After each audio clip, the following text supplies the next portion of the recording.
I don't know if I should be waving this way or this way, but welcome to my first ASMR video. I've been a long-time viewer of ASMR. I think it's been about 10 years since I first started watching it.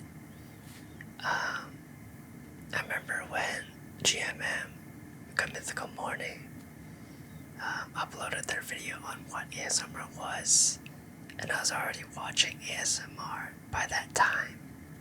So however many years that is before. Funny story, back when Undertale was huge, I remember listening to this one Sans roleplay video. But I can't seem to find it anymore, so maybe it's lost to time.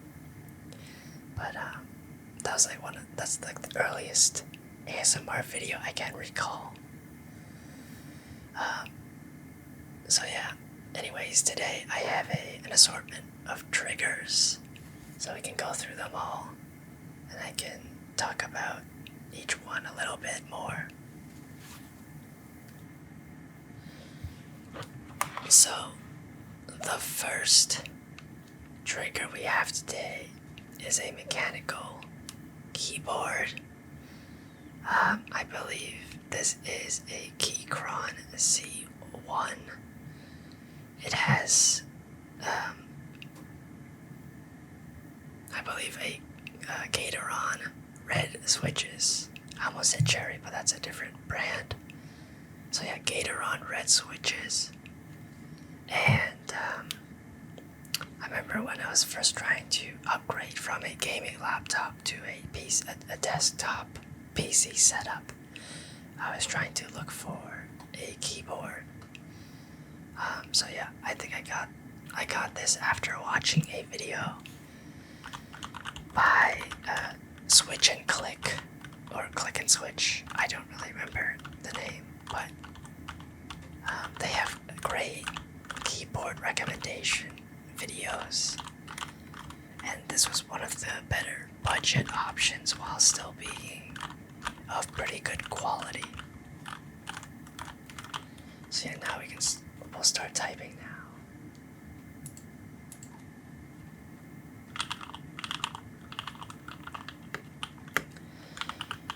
I like to think I can type pretty fast.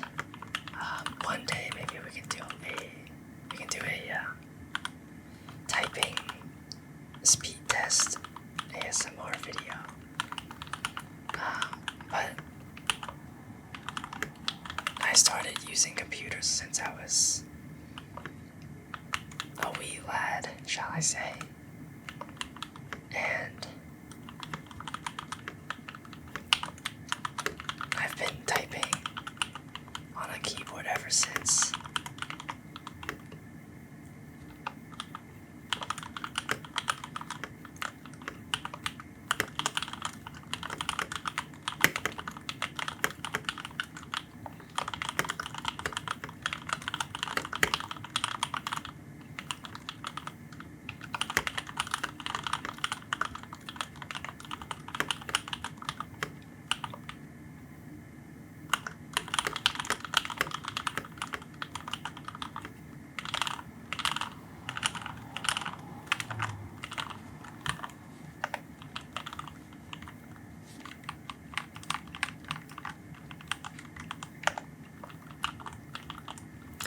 This is a TKL sized keyboard, so that means it's missing the numpad that you would often see on 100% keyboards. It would be over here on the right. So it's a little bit more compact. But if you're looking to include that, then a TKL might not be right for you. Although I will say there's a lot of keyboards nowadays, the mechanical ones that are usually smaller and not full-sized, since most people don't really need the numpad on the right. Alright, on to the next next trigger.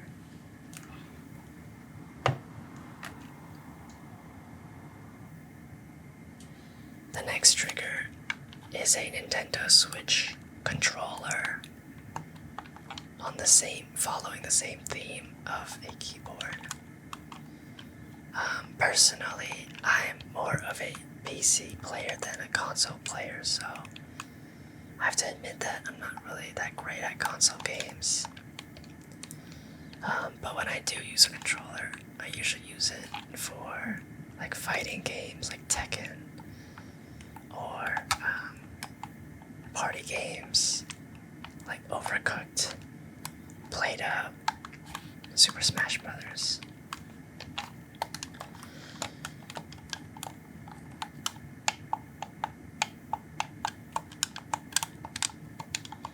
My main, I'll say, is Meta Knight on Smash, because it's kind of easy to just do like side B, I think, and just drill into people. But yeah, I'm not that great.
I just noticed that my joysticks are kind of losing color.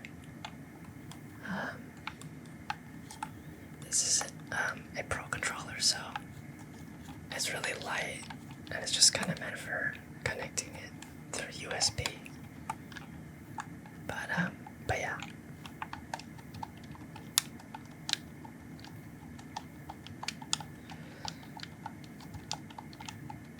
On the topic of games, I've been playing Valorant recently. I've been playing a little bit of Osu, and I've been playing Supermarket Together a lot actually recently.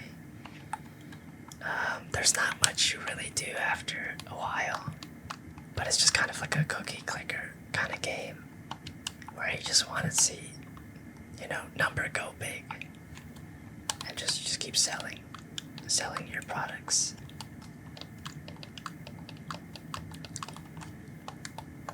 Alright, that's it for the controller.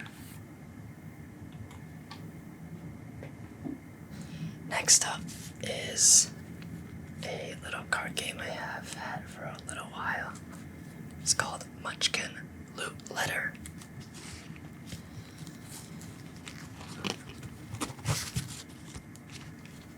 It's basically a strategy kind of game, but it goes really quick. Like a round could take only a few minutes max.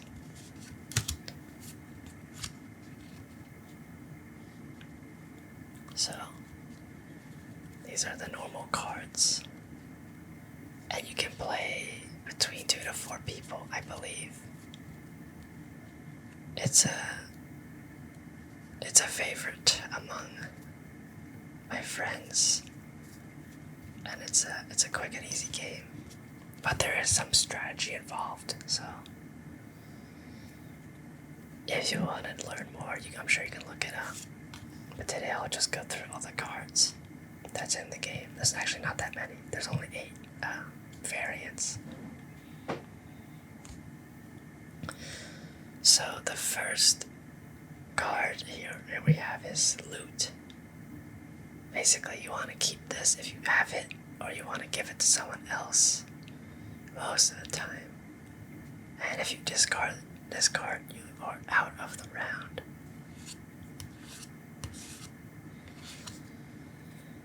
The next card is Turbonium Dragon. This card, basically you have to discard this card if you have a Dread Gazebo or a Net Troll. So basically, if you discard this card, people will know that you have those two, possibly. Here we have Dread Gazebo.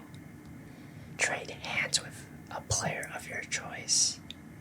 So usually everyone only has one card in hand until it's your turn, in which case you'll draw one and you'll have two cards. And so when you play this out, you have to trade a card, the card that you have, to someone else, and you use up the Dread Gazebo. Here we have Net Troll. Choose any player, including yourself, to discard his or her hand and draw a new card.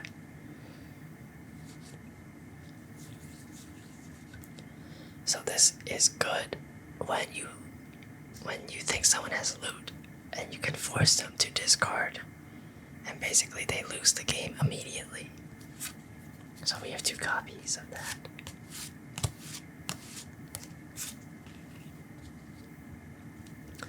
Next up we have Wishing Ring. Until your next turn, ignore all effects from other players' cards. Which is pretty powerful if you just want to live and you don't really have a great card in the meantime. Next we have Duck of Doom. You and another player secretly compare hands. The player of the lower value is out of the round. So that's why we have numbers, and the greater the number, the better it is for your Duck of Doom, because basically you can fight someone. So let's say you have loot and you have Duck of Doom, and you can choose to use your Duck of Doom on anyone, and you'll definitely win actually, because you have the highest number in the game. Next we have Mole Rat. Look at another player's hand, which is just useful for information. And next up, it's actually the last one, the Potted Plant. Name a non-potted plant card and choose another player. If that player has that card, he or she is out of the round. So basically, if you get lucky, you have a 1 out of 7 chance to guess someone's card and get them out of the game. And they're 1, so they're worth the least. But it could be good if you know what someone has. So yeah, that's Munchkin Loot Letter. It's a card game that is pretty fun.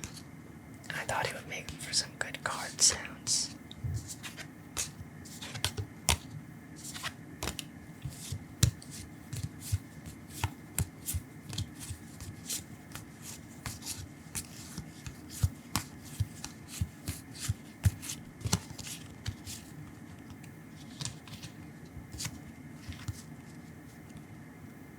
So yeah, that's Munchkin Loot Letter. And the bag is makes some pretty interesting noises too.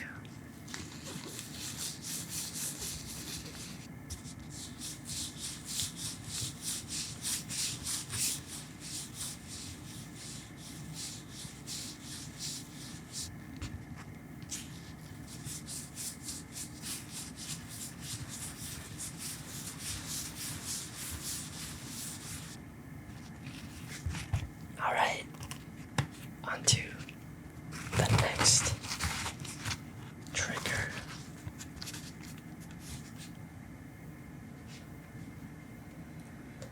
The next trigger is a gift from a friend who gave me the Frieren Volume 1 manga.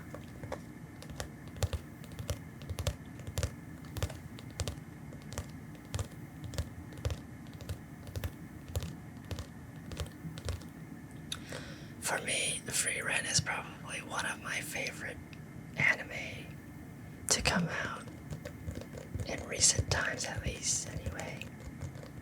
But it might actually be one of my favorite animes of all time as well.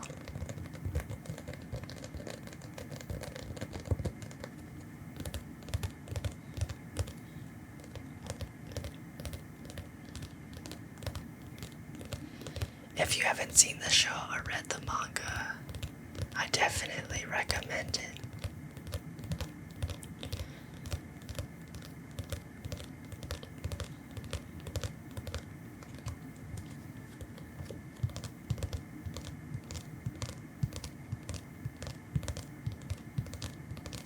I also have a Stark cosplay. So I was thinking, maybe one day I can do a Stark roleplay ASMR. So if you're familiar with Free Rent, you'll know who I'm talking about.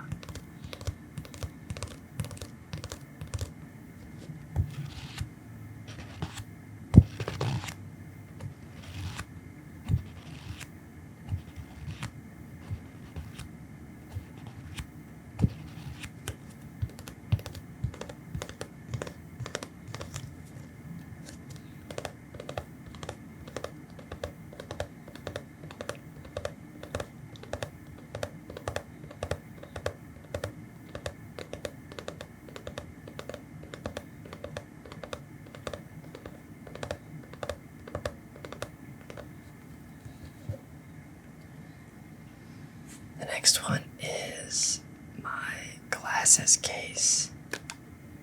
There's nothing in it, but I think it really makes for some interesting noises for ASMR. Especially when it's empty inside, as the hollowness of the case adds more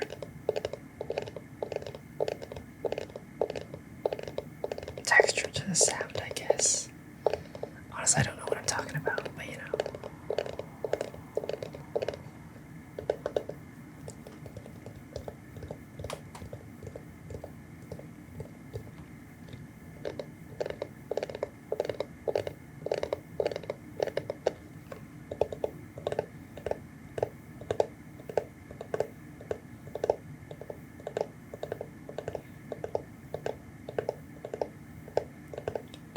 Anyway, how's your summer going? I hope it's going well. It's pretty hot over here.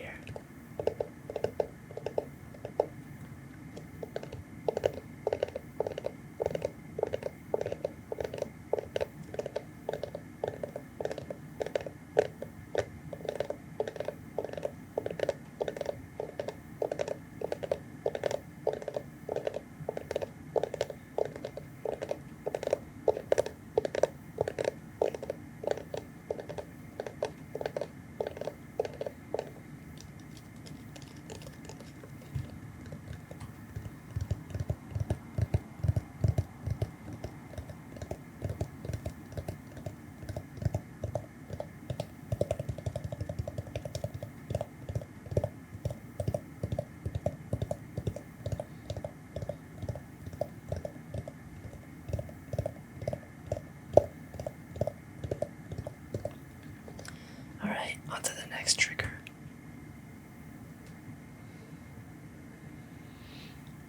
It's a bottle of glasses cleaner, lens cleaner, I guess. But it makes for some good water noises. I already used this bottle, so it's just water inside, so don't worry about that. And the cap makes for some interesting noises too.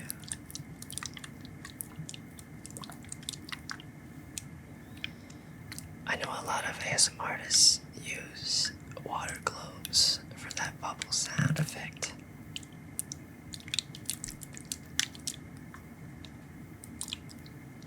So yeah, make sure to stay hydrated, everyone.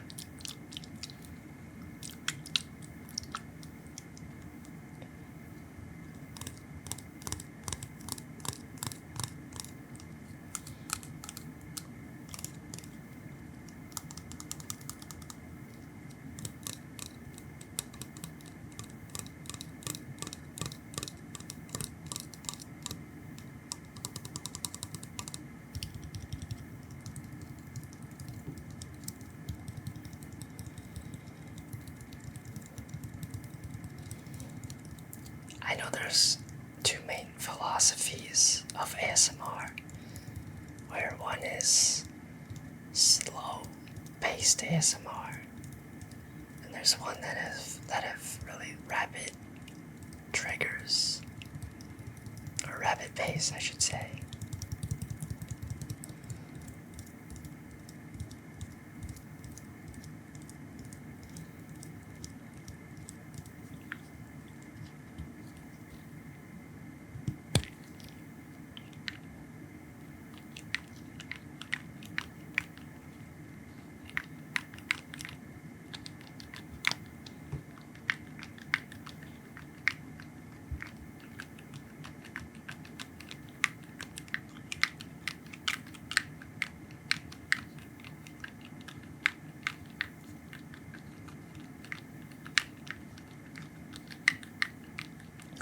You know, before making this video, I was trying to find out items that would work for ASMR, and it's fascinating how many objects could work.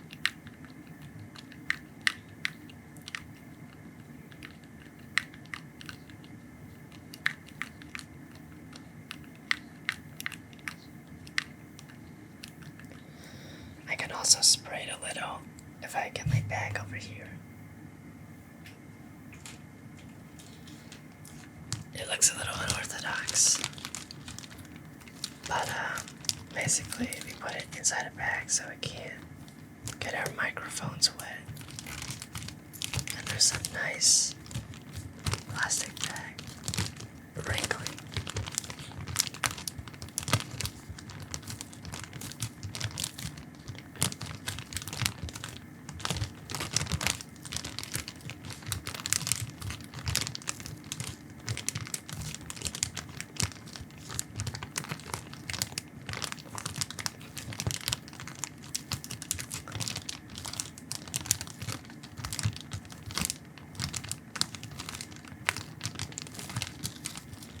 And let's get this spray.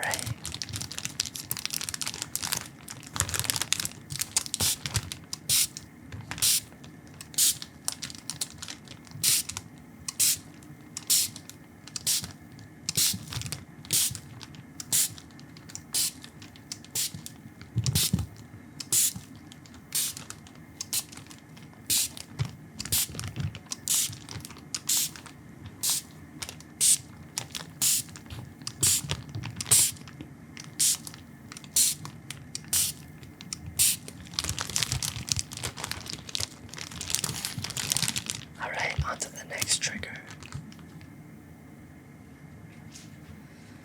So I have a box of Starface. I recently found out about pimple patches from a friend, so shout out to the goat. But the box makes for some nice tapping sounds.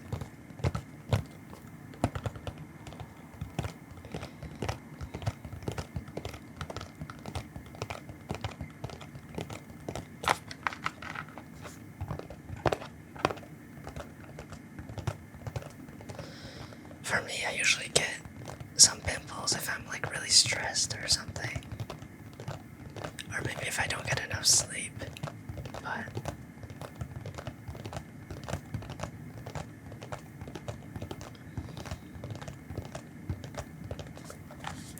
and they look kind of cool on your face, you know? Unless you don't want it to be seen as obviously, because obviously it's just a star that's plastered on your face. But I think some people think it's cool.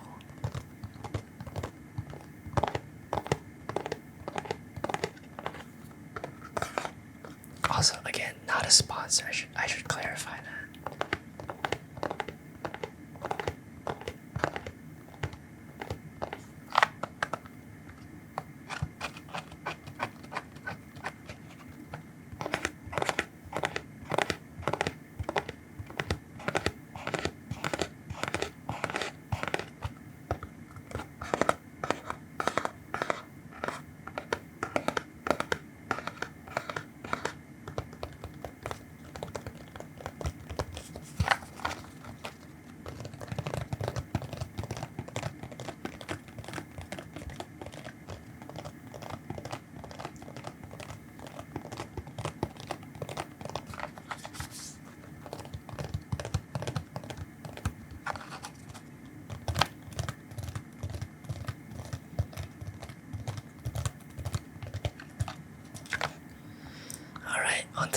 last trigger. So the last trigger is mahjong tiles.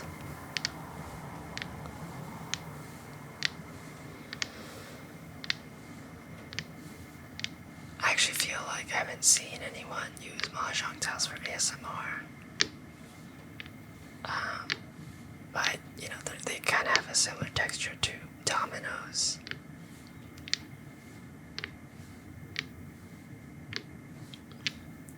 I recently got back into playing mahjong, and in the middle of playing, I was like, oh, these could make for some good ASMR sounds.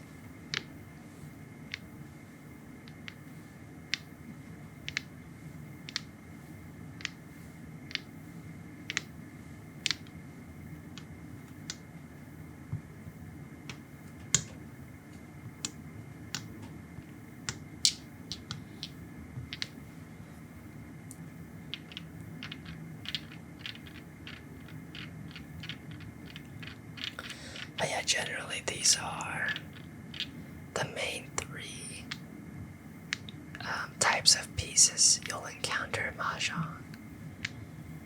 You know, excluding some stuff, but just generally speaking,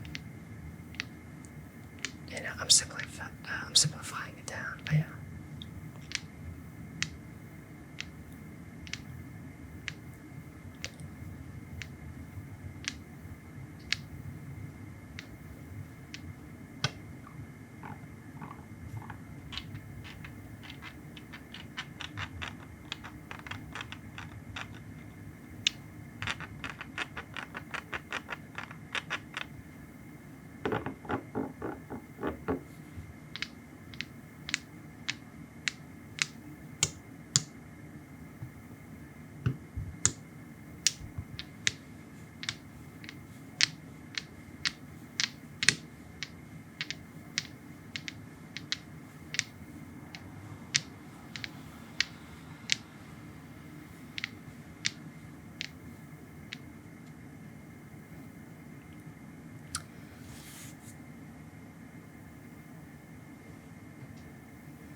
Alright, well, that's all I have for today. Thank you for watching. If you enjoyed it, please make sure to like and subscribe if you want to see more ASMR videos. So yeah, let me know what your thoughts are. And thank you again. And see ya in the next one. Finger fly.